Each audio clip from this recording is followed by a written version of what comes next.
E, na verdade, eu também, né, eu vejo essa questão da maneira muito próxima. Mas, entretanto, né, como eu tenho essa, vamos dizer, um background, né, do Rudolf Steiner, então, nesta equação toda, ele, inclusive, né, eu também, eu vejo as coisas que ele fala que fazem bastante sentido, porque ele falou lá atrás, e a gente observa hoje as ocorrências e bate com o que ele falou. Então, o que ele insere nessa equação toda? É a dimensão espiritual.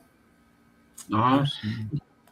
Então, para o Rudolf Steiner, todo esse, enfim, toda essa confusão, né, que faz parte da história humana, genocídios, massacres, guerras, inclusive existe um texto cujo título é A História Inumana. Acho que não tem, é em português de Portugal. Eu não lembro o nome do autor, acho que é Guia alguma coisa, mas não vou lembrar agora. E ele vai descrevendo, desde os primórdios, né, todos os massacres, todas as guerras, genocídio, tudo que foi, né, nos acompanhando aí ao longo da história. E na visão do Steiner, tem sim, nós humanos temos a nossa parcela aí de responsabilidade, obviamente, né, nós que somos os promotores disso tudo, porém, segundo ele, a gente não age espontaneamente apenas. Né? Em alguns momentos, surge aí uma certa, vamos dizer, uma influência de forças que transitam no mundo espiritual, né? Que compõem, fazem parte do mundo espiritual. E, naturalmente, então, a gente não consegue captá-las com os sentidos físicos. Né? Os sentidos físicos foram projetados, né? Enfim, formatados, moldados para a nossa jornada aqui na matéria. Né? E, ainda assim, como se diz, né, as grandes descobertas aí da própria ciência, enfim, materialista, não implicam numa não existência de uma dimensão espiritual, mas antes um desligamento, um esquecimento desta. Né? Então, estas forças que atuam a partir do mundo espiritual, elas lançam determinadas influências, porque cada uma delas são duas forças que nos acompanham, né, que caminham ao lado do desenvolvimento da humanidade, e elas agem meio que ciclicamente. Então, esses influxos se tornam mais presentes em alguns momentos de uma força, e não que a outra não atue, mas ela não está tão presente. Depois, quando muda o ciclo, as coisas mudam. Então, essa questão que o Dr. Lino colocou, por exemplo, a questão da mentira, é vamos dizer, algo que nós angariamos, né, nós aceitamos, né, esse influxo e nos tornamos, né, tem pessoas, os seres humanos, que se tornaram aí os mestres da mentira. Né? Então, isso, até inclusive tem o próprio Cristo, né, o Torlino tocou no Cristo, o próprio Cristo, né, em um certo momento da caminhada dele por aqui, ele coloca lá, ele aponta, né, o príncipe desse mundo e o pai da mentira. Então fala, pô, mas então tem mais coisa por aí, né? Não apenas os mentirosos humanos, mas tem mais elementos que fazem parte dessa equação. E uma das forças tem exatamente como características, vamos dizer, uma da força nos puxa para dentro da matéria, né? Ela nos puxa para baixo, por assim dizer, seria uma força de contração, né? E a outra força seria mais uma força de expansão, meio que ela tende a nos afastar da matéria, nos puxar para fora da matéria. Só que esse trazer para dentro da matéria, ele é permeado por algumas características. Né? A mentira é uma delas. As meias-verdades, que às vezes são bem mais eficientes, né, do que uma mentira inteira, também fazem parte disso.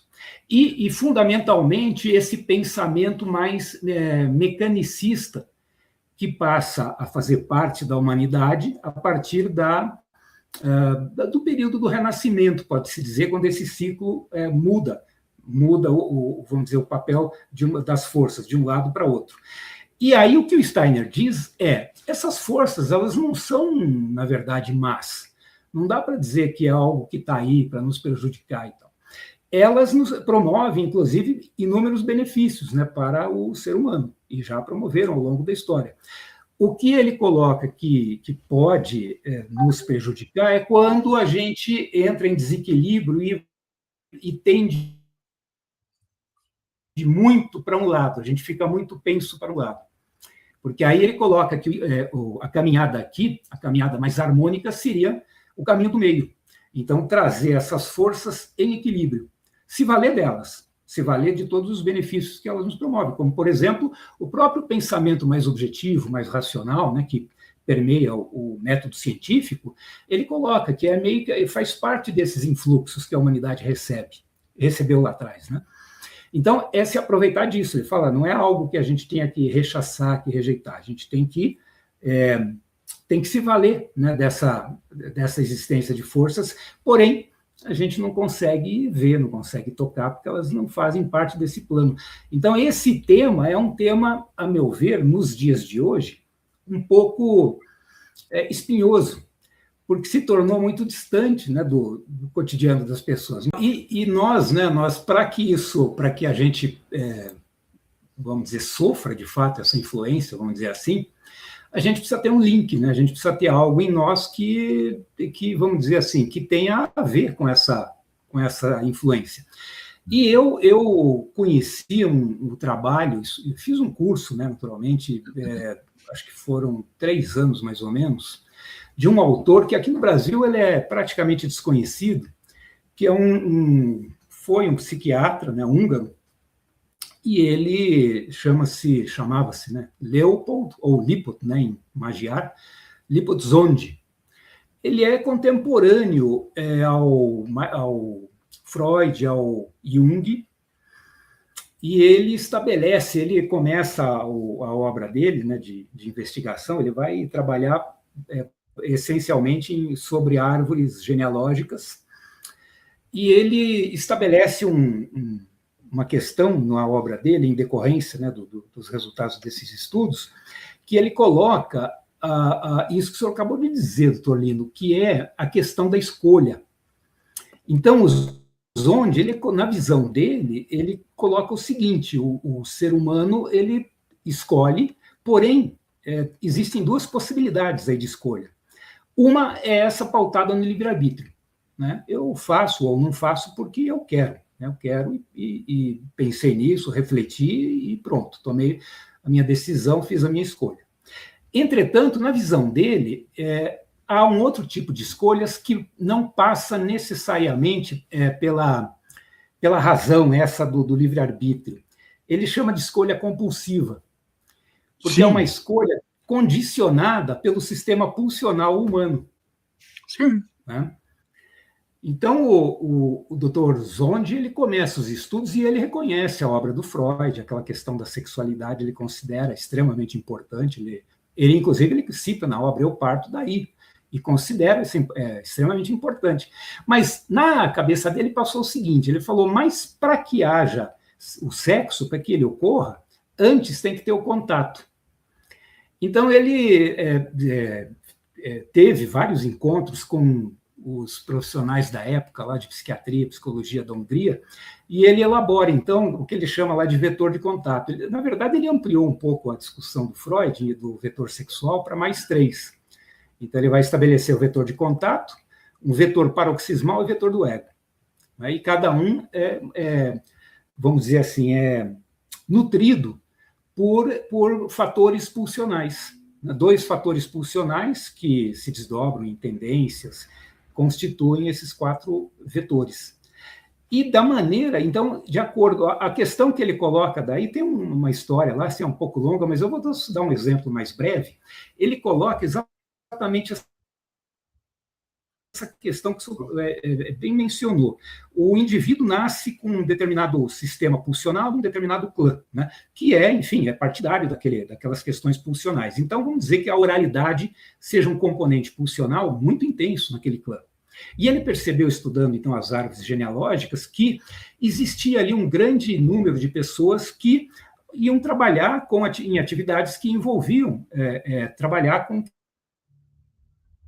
questões que estão atreladas à oralidade.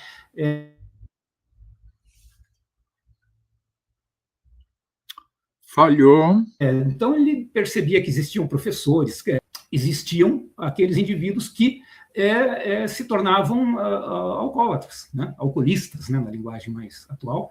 Sim.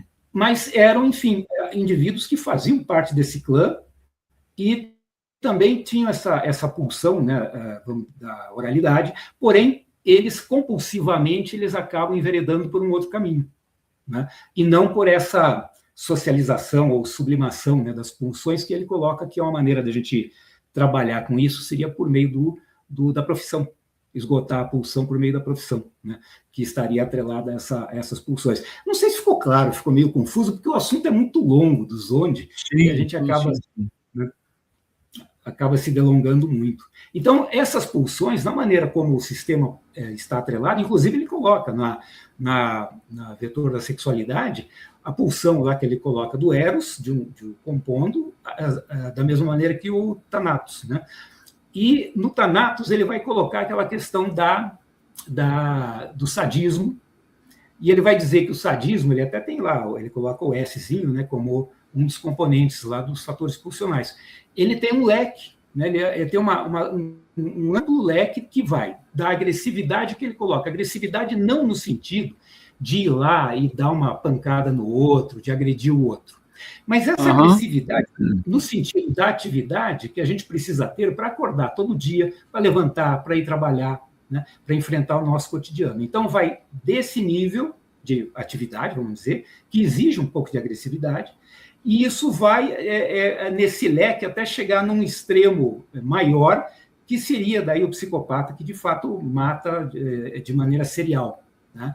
Mas a própria psicopatia, ela é também um leque, né? Cuja característica principal é exatamente a questão da simpatia e da controle e manipulação. Então, exatamente. Ele considera todo esse espectro dentro dessa necessidade pulsional, né? E aí ele coloca da seguinte maneira: aquele que tem essa pulsão muito exacerbada dentro da sua árvore, da sua condição biológica, ele enfim, é alguém que não dispõe lá de muitos recursos, ele pode esgotar trabalhando, vamos dizer, como açougueiro, cortando carne todo dia.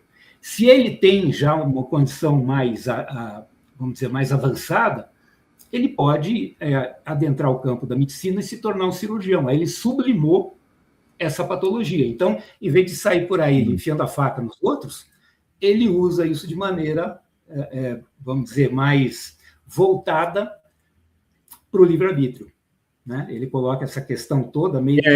Isso, então, depende de uma bagagem que a pessoa traria de vidas anteriores.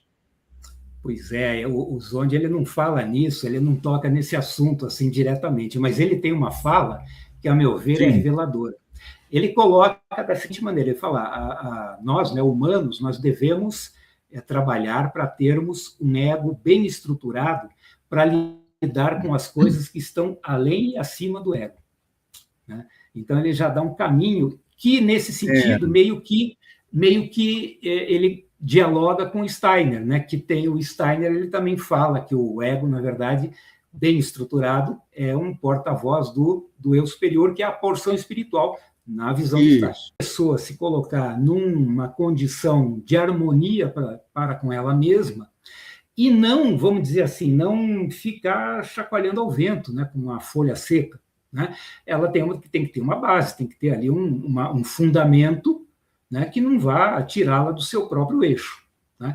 Mesmo porque essas questões aí de controle e todas essas manipulações não são nem tão recentes, né? Não é nenhuma novidade, só que ficaram mais sofisticadas. Aquele próprio o Adam Weishaupt, né, que é o fundador inicialmente era a ordem, como é que era? Não, era Clube dos Perfectíveis. Depois ele mudou para o nome para a Ordem das Abelhas. E, finalmente, é o nome que ficou mais conhecido de todos, que é a Ordem dos Illuminati. Mas o Weishaupt, ele era um professor, acho que de Direito, se não me falha a memória, e ele tinha já, no século XVIII, ele tinha essa preocupação de controlar o próximo. né? E até, assim, controlar populações, porque estava nos planos dele exatamente derrubar o trono, derrubar o altar, né? Enfim, os mandatários da época, aí a coisa não ficou muito boa pelo lado dele, enfim. Mas ele tinha um esquema que ele já tinha bolado, que ele procurava controlar o próximo por meio do que o outro tem dentro da sua alma, das suas paixões. Então ele dizia: se eu descobrir o que esse cara carrega dentro da alma dele, quais são as paixões dele, eu consigo manipulá-lo e controlá-lo. Né? E isso ele desenvolveu. Né? Ele se valeu aí de alguns conhecimentos que vêm lá da ordem dos jesuítas, enfim. Então ele trabalhou em cima disso. Né? Depois meio que acabaram com a alegria dele. Enfim, o trono e o altar não gostaram muito da brincadeira, né? E a coisa, né, para o lado dele não ficou tão boa assim. Mas já lá estava presente essa preocupação. Né? E isso, a gente lembra também que ele está ali muito próximo da Revolução Francesa. Né? Então, a Revolução Francesa, que traz aquela proposta, né, de fraternidade, igualdade, né, a razão, né, nos colocando aí numa outra condição, meio que um paraíso na Terra, pô, o próprio iluminismo, que inicia-se, né, com essa proposta, rapidamente ali na Revolução Francesa, ele se torna ali num projeto para controle social. E aí teve toda aquela história lá do período do terror, enfim, né, que a coisa desandou, né, vamos dizer. Então, as paixões caminharam soltas ali. Né? E logo depois entra o Napoleão. Olha lá, né? A gente quer fraternidade, igualdade e tudo mais, e alguns anos depois surge o Napoleão. Né? E depois, enfim, avançando um pouco mais, a gente vai desembocar ali. A ordem do galinheiro. Direito napoleônico, tudo isso. Pois é. E isso já no começo do século XIX, né? Então, esse século XIX, ele é conhecido, né, por um extremo cientificismo. Né?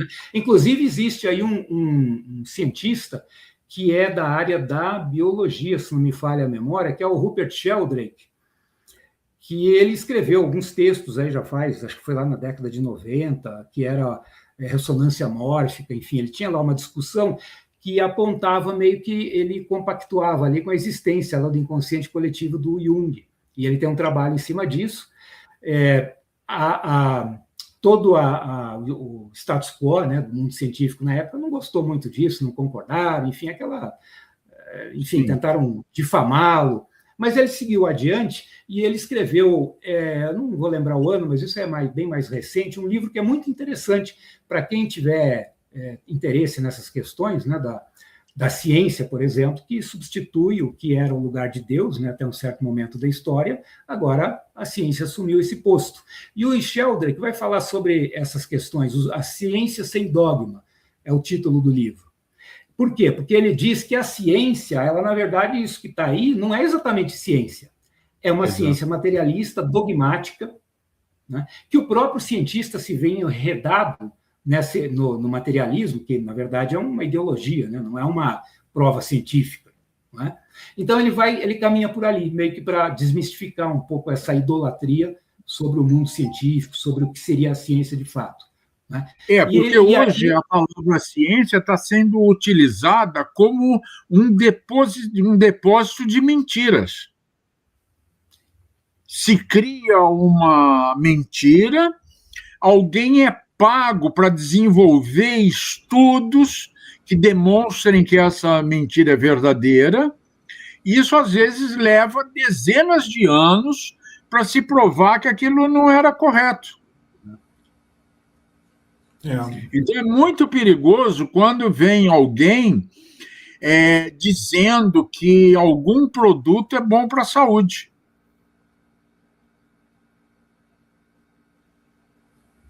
Ou dizendo que alguma ideia política é boa para a sociedade. Então, a gente precisa ouvir e colocar muita atenção e investigar para ver se é verdadeiro mesmo ou não. Porque mentira é um instrumento de guerra muito poderoso e que vem sendo aperfeiçoado há milhares de anos. Agora, curiosamente, a capacidade de detectar mentiras é muito pouco estudada. Isso não faz parte de nenhum currículo escolar que eu conheça. Como perceber se uma pessoa está mentindo ou não? Então, primeira dica, observe a respiração dessa pessoa. Com a prática, vai perceber se essa respiração é de uma pessoa que está vivendo um momento de verdade ou um momento de mentira. Então, porque no nosso organismo, tudo está interrelacionado. Corpo e mente. Assim, eu até digo, para cada impulso de pensamento corresponde um impulso de contração muscular.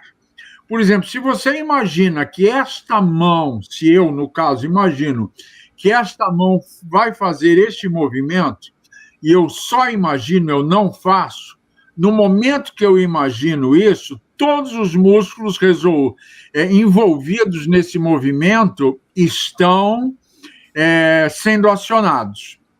Uma forma muito fácil de demonstrar isso. A gente imagina agora que um pássaro cruza o ar aqui. No momento que a gente imagina o pássaro cruzando, o olho segue essa imagem.